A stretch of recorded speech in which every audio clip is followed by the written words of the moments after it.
Assalamualaikum warahmatullahi wabarakatuh. Salam sejahtera untuk kita semua. Terima kasih Bapak-Bapak. Pada hari ini kita akan membahas sosialisasi review terkait dengan Sadari webinar Sadari series 3 di mana dengan tema memperkuat kapabilitas proaktif dalam mengidentifikasi dan menangani risiko utama.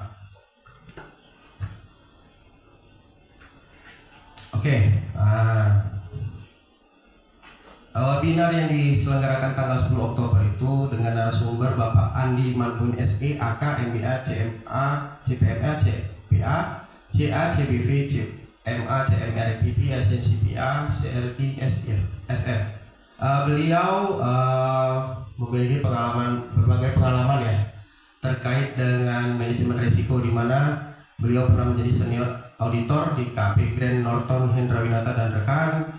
Beliau juga menjadi Operational System Documentation Manager and Financial Accounting System Manager dan Publicity List Plantation Company. Jadi beliau sudah sangat akrab dengan perkebunannya karena beliau pernah bekerja di perusahaan perkebunan. Oke, selanjutnya konten yang di dalam webinar itu memiliki dua topik utama. Yang pertama overview risk management dan risk management process, di mana terdapat overview ini ringkasan ya terkait dengan apa sih itu risk management, tujuan risk management itu apa, manajemen risiko itu apa, itu akan membahas di overview risk management.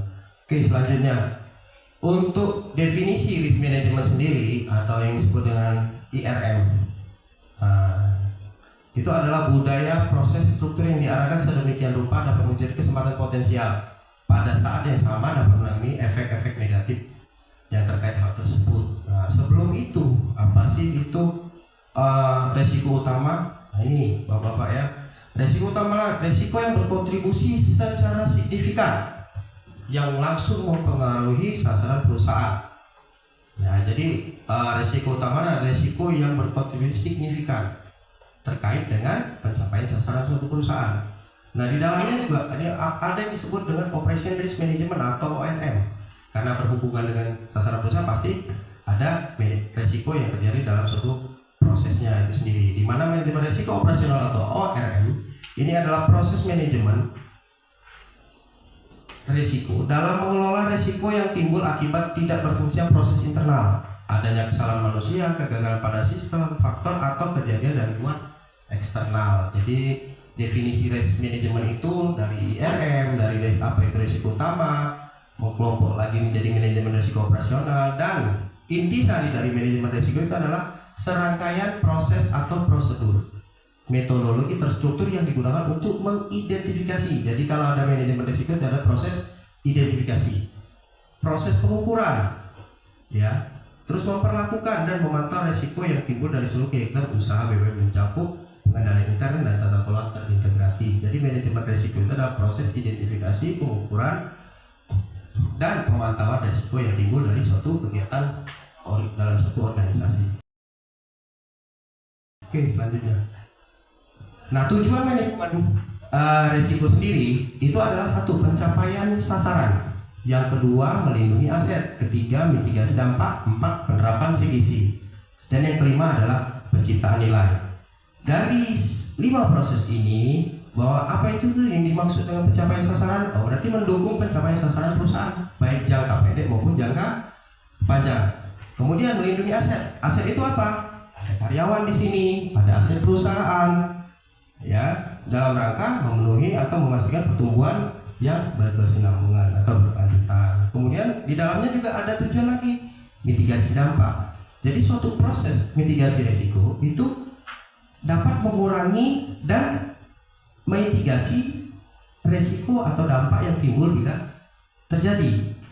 Jadi mitigasi dampak itu adalah untuk mengurangi resiko yang timbul dari dampak yang terjadi, resiko sendiri ya. Kemudian yang keempat adalah penerapan CGC, di mana penerapan CGC itu memberikan kontribusi positif dalam aspek pengendalian good corporate governance yang efektif.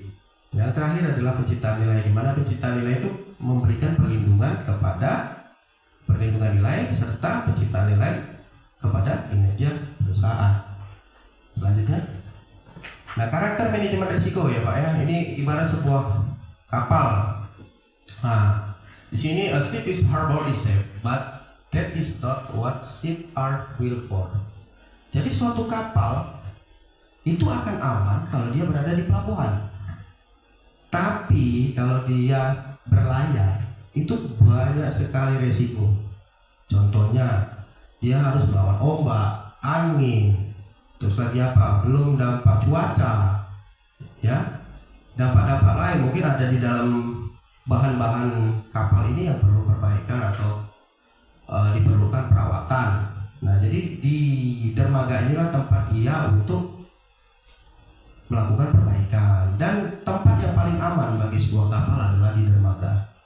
Jadi manajemen risiko itu melihat tujuannya dibuat kapal ini apa sih. Terus manajemen risiko fungsinya di mana di sini? Ya memitigasi ini. Ya, jadi melihat bagaimana sebuah kapal itu layak atau tidak untuk berlayar. Dari macam-macam, dari orangnya, dari proses mesin-mesinnya di situ. Terus analisis risiko, risk assessment inherent. Nah, ini identifikasi yang di dalamnya terlihat apabila tidak melakukan suatu tindakan baik dari sisi impact, konsekuensi, likelihood, kebiasaan, atau probability, ya, sebelum kontrol. Residual risk apa itu? Nah, jadi resiko yang masih ada setelah dilakukan tindakan. Jadi hasilnya apa, dampak yang terjadi adalah inherent risk dan residual risk. Kontrol adalah aspek faktor positif yang dapat memodifikasi risiko. Dengan adanya kontrol, SOP dan sebagainya ini memitigasi. Kemudian independent evaluation itu review yang dilakukan internal audit. Nah, jadi intinya bisa dari dalam, bisa dari luar. Intinya seperti itu ya, bisa di dalam sendiri atau dari luar, pihak-pihak luar yang bisa mengevaluasi terkait tata kelola perusahaan dengan manajemen risiko ini. Oke, selanjutnya. Nah, ini jadi intinya gini. Nah, misalkan di kita nih karir tidak tercapai. Kenapa? Mungkin utilitas pabrik tidak tercapai. Dari segi bahan bakunya seperti apa? Jadi kalau resiko produksi itu tidak tercapai dari kualitas, misalkan kita di karir produksi kita tidak tercapai, faktornya bisa kita lihat apa? Satu, yang pertama utilitas pabrik tidak tercapai, mungkin bahan bakunya kurang. Pemenuhan kapasitas itu sangat diperlukan karena kita punya RKAP. Jadi pemenuhan utilitas pabrik ini sangat penting. Kalau tidak memenuhi, hasilnya seperti apa? Berarti di bawah RKAP atau tidak mencapai target. Sehingga yang harus dilakukan apa? Nah, suplai bahan baku, koordinasi dengan pihak ketiga. Terus lagi dari sistem penerimaan, sistem komputerisasi. Terus mesin-mesinnya bagaimana? Cuma barang banyak tapi tidak bisa terolah juga kan menimbulkan resiko kerugian juga. Nah, terus lagi memonitoring sampai sejauh mana sih pergerakan bahan baku itu sendiri, seperti yang proses berapa peningkatannya dengan data-data yang valid. Nah, kita juga bisa melihat faktor harga. Jadi kalau bahan baku ini juga berpengaruh juga produksi sendiri maupun produksi dari luar pihak ketiga. Atau ada regulasi atau seperti tindakan kita misalkan memberikan teguran kepada penyadap kita agar masuk, atau kelengkapan seperti apa yang perlu dibutuhkan, mungkin alat panennya kurang atau apa, kita cukupkan. Dan lagi kalau sudah dicukupkan, mungkin dari sisi pendapatannya seperti apa, atau memang dari pekerjanya sendiri yang memang malas atau apa, itu bisa dikategorikan sebagai faktor-faktor penyebabnya. Mungkin ada pemeliharaan tanamannya mungkin kurang, ya, banyak pohonnya tapi tidak dipupuk, tidak dipelihara, itu kan berpengaruh juga terhadap hasil. Jadi faktornya dari penggantian produksi itu banyak faktor, bisa dari dalam maupun dari luar, bisa dari tenaganya, bisa dari pohonnya itu sendiri atau aset tanaman itu sendiri yang mungkin kena penyakit atau apa, itu perlu kajian mungkin dari balai atau apa yang memberikan solusi lah ya, mungkin ada ahli-ahli yang mempunyai sistem meningkatkan produksi seperti apa. Di samping juga walaupun pohon baku juga tenaga sangat dibutuhkan, ini hampir mendekati 60%, 70% bergantung pada manusia. Oke, selanjutnya. Oke, Mungkin itu saja dari saya. Terima kasih Bapak-Bapak atas perhatiannya, dan semoga apa yang saya sampaikan ini bisa bermanfaat buat kita semua dan menjadikan perusahaan kita lebih maju dan meningkatkan juga pengetahuan rekan-rekan sekalian terkait dengan manajemen risiko. Mungkin itu saja, saya Pak Rincan Danang Abdul Rahman Robin undur diri, dan mungkin kita akan melakukan kegiatan-kegiatan serupa yang tujuannya adalah menambah pengetahuan dan wawasan kita. Terima kasih, selamat pagi.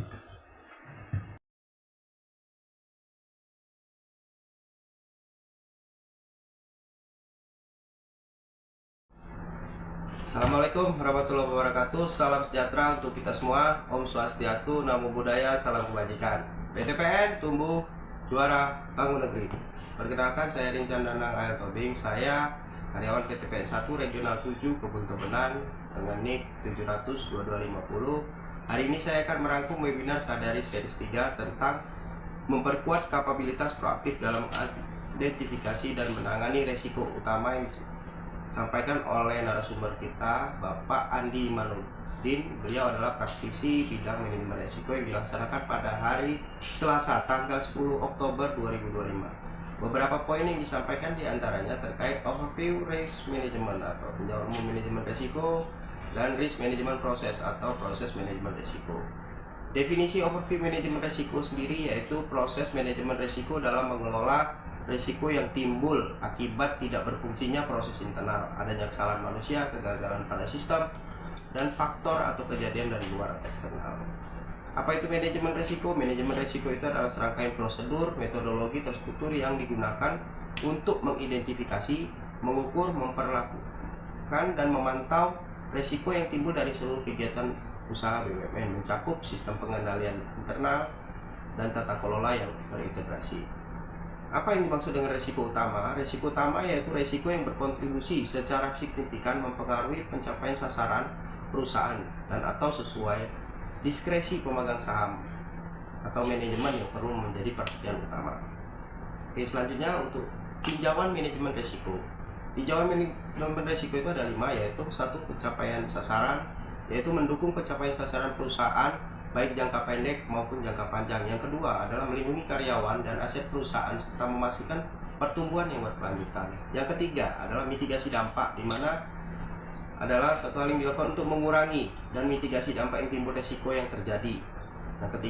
Yang keempat, memberikan kontribusi bagi penerapan GCG untuk meningkatkan aspek pengendalian dari GCG menjadi lebih efektif. Yang kelima adalah penciptaan nilai. Penciptaan nilai dari perlindungan nilai serta mendukung kegiatan kinerja perusahaan. Terdapat 3 komunikasi risiko, yaitu 3 lines model. Yang pertama adalah top down communication dengan cara memberikan delegasi sasaran baik government body kepada masyarakat atau internal audit. Yang kedua adalah bottom up communication, dilakukan ketika proses pelaporan baik dari manajemen first line dan second line maupun internal audit kepada governing body.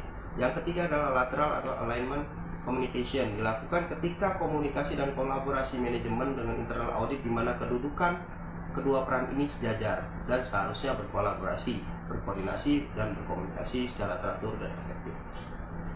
Ada 8 prinsip manajemen risiko. Yang pertama, manajemen risiko adalah bagian terpadu dari sebuah kegiatan organisasi. Yang kedua, pendekatan yang struktur dan komprehensif pada manajemen risiko memberikan hasil yang konsisten dan dapat dibandingkan. Yang ketiga, kerangka kerja proses manajemen risiko harus disesuaikan dengan penggunanya. Yang keempat, keterlibatan para pemangku kepentingan secara memadai dan tepat waktu. Yang kelima, manajemen risiko akan mengantisipasi, memindai, dan memahami serta menangani suatu perubahan. Dan yang keenam, manajemen risiko secara tegas memahami keterbatasan dari informasi yang tersedia. Yang ketujuh, budaya dan perilaku manusia sangat mempengaruhi penerapan seluruh aspek manajemen risiko pada setiap level tingkatan.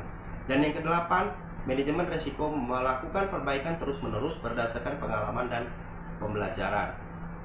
Selanjutnya, konsep tata kelola perusahaan merumuskan model pemantauan atau sistem manajemen risiko yang sistematik dengan mekanisme yang pertama, ongoing review, di mana review dilakukan oleh masing-masing departemen secara berkesinambungan melalui mekanisme menggunakan pendekatan risk control self assessment atau RCSA.